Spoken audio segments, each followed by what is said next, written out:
unboxing Asus VivoBook 15 model X1504 តោះមកមើលទាំងអស់គ្នា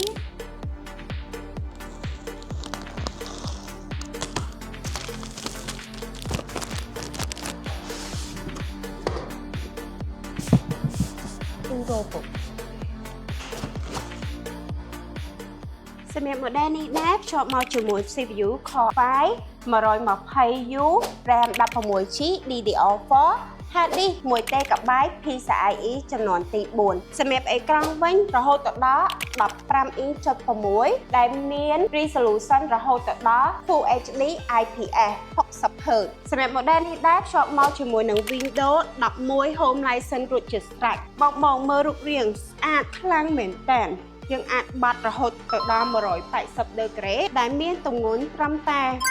1.70 គីឡូតែប៉ុណ្ណោះងាយស្រួលមែនតើសម្រាប់បងយកទៅតាមខ្លួនហើយបងអាចយកទៅប្រើប្រាស់សម្រាប់ការងាររដ្ឋបាលគណនេយ្យឬបងអាចយក model នេះផងដែរទៅធ្វើការងារ design ដូចជា Photoshop បានចំណុចដែលពិសេសមួយទៀតនោះសម្រាប់ model នេះដែរគឺមាន fingerprint សម្រាប់បងអាចscan finger ដាក់ password នៅទីនេះទៀតផងពិតជាលយមែនតើចង់បងដែលគាត់មានចំណាប់អារម្មណ៍ចង់បាន Asus VivoBook